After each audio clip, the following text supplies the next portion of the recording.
Alors, nous parlons là de l'accord de paix entre la République démocratique du Congo et la République du Rwanda. On voit bien que c'est le 27 juin 2025 que cela a été écrit et réaffirmant l'engagement mutuel de respecter la déclaration de principe signée par les parties le 25 avril 2025. Donc, en fin de compte,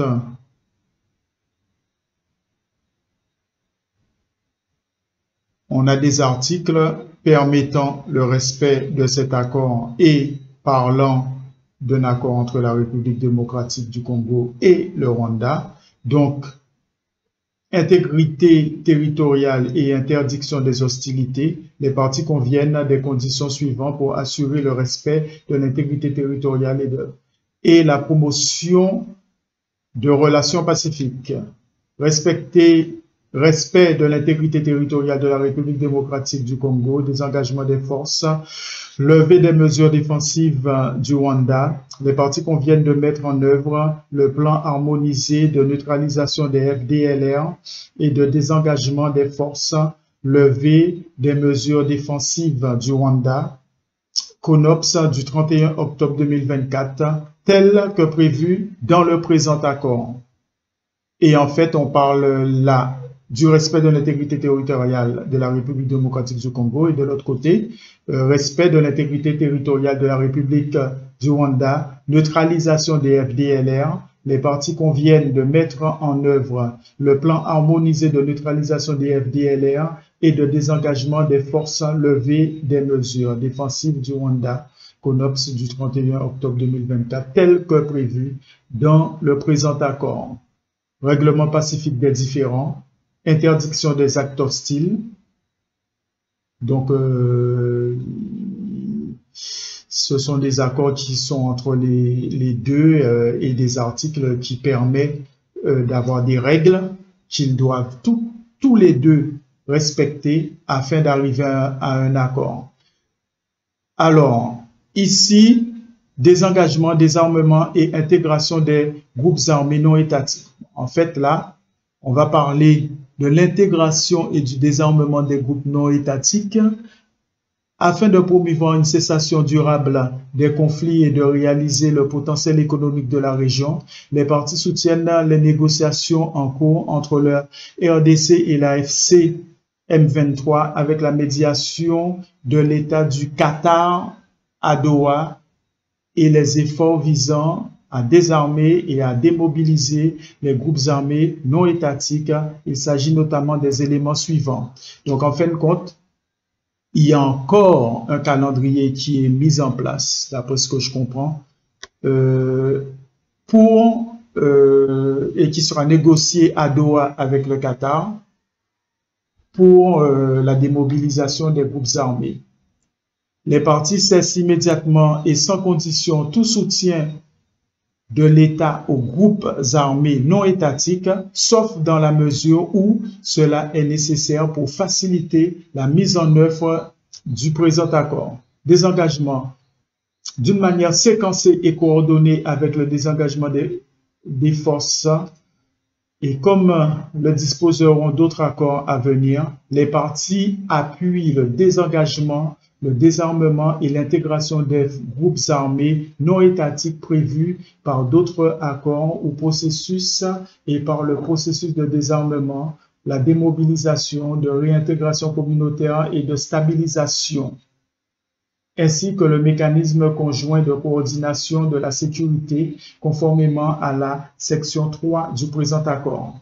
Donc en fait, et puis par la suite, on parle de l'intégration conditionnelle dans les forces de sécurité. Toute réintégration éventuelle des combattants dans les forces armées de la République démocratique du Congo, FARDC, et la police nationale congolaise, PNC, s'effectue de manière rigoureuse, individualisée et conditionnelle au cas par cas sur la base de critères clairs, y compris l'aptitude physique et morale, en particulier le respect et l'absence de violations graves du droit international humanitaire et la loyauté envers l'État de ses institutions. Donc, en fin de compte, il y a un mécanisme qui va pouvoir réintégrer les personnes qui n'ont pas fait des choses graves dans la police ou les forces armées du Congo. Et c'est le Congo qui va décider qui et quand. Et après, on met un calendrier en place. On parle de délai où il va y avoir des étapes. Et tout cela sous est gestionné par Doha, c'est-à-dire le Qatar. Alors là, mécanisme conjoint de coordination de la sécurité, bon ça, on a compris. Il va y avoir une sécurité, on va voir la partie économique. Et là, on parle des réfugiés, déplacés internes et considérations humanitaires, donc c'est-à-dire laisser la place aux humanitaires pour pouvoir placer, pour pouvoir aider les réfugiés, etc. Alors, moi, je cherche la partie économique. Voilà, cadre d'intégration économique régionale. Alors, cadre d'intégration économique régionale, les parties qu'on vient de lancer, ça m'intéresse, oui, mais bon, alors, on va quand même lire une partie de ça parce que j'ai vu que là, il y a un truc intéressant. Les parties utilisent ce cadre pour développer le commerce extérieur et les investissements provenant des chaînes d'approvisionnement de la région en minerais critiques. Les minerais critiques, c'est tout ce qui est pour les batteries. Les minerais critiques, c'est tout ce qui est zinc, pas zinc, cobalt, etc. C'est ça les minerais critiques. Cobalt, lithium, cuivre, or. Voilà, c'est ça les minerais critiques.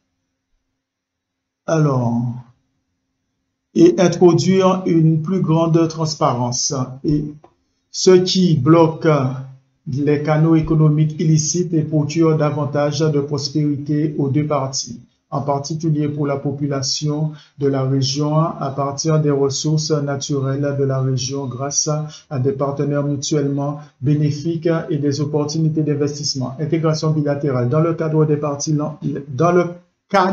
les parties lancent et ou élargissent la coopération sur les priorités communes telles que la région des parcs nationaux, le développement hydroélectrique, le dérisquage des chaînes d'approvisionnement en minerais, la gestion conjointe des ressources dans le lac Kivu et des chaînes de valeur minières transparentes et formalisées de bout en bout, de la mine au métal transformé qui relie les deux pays en partenariat, le cas échéant, avec le gouvernement et des investisseurs des États-Unis. Voilà où on parle des États-Unis, c'est-à-dire les États-Unis vont investir là-dedans.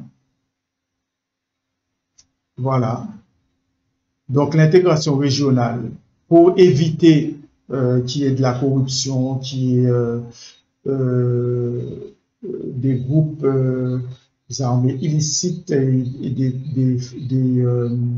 des transports illicites qui sortent d'un cadre économique légal, le Rwanda est intégré dans le processus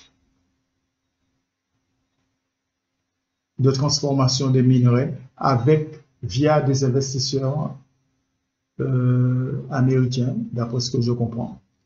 Surveillance économique. Les parties établissent ou utilisent des mécanismes indépendants d'audit économique et de lutte contre la corruption pour surveiller les chaînes d'approvisionnement en minerais, les projets d'infrastructure et tout accord économique futur entre les parties conformément au cadre d'intégration économique régionale, etc., etc. Donc voilà, je pense avoir pratiquement tout dit sur l'accord entre le Rwanda et la RDC. Et on voit qu'il y a trois volets. Hein. Il y a un volet où on parle de la paix entre le Rwanda et le Congo. On met les conditions de cette paix. Puis, on parle des groupes armés et on les intègre de façon à ce que eux ils viennent aussi via le Qatar, qui est une signature et qui est des signatures et qui est des négociations afin qu'ils arrêtent de faire ce qu'ils font. Puis, on a troisième partie économique avec les accords miniers qui, je pense, vont encore être négociés. Donc, les États-Unis sont inclus là-dedans, sans pour autant qu'on ait vu d'accord entre les États-Unis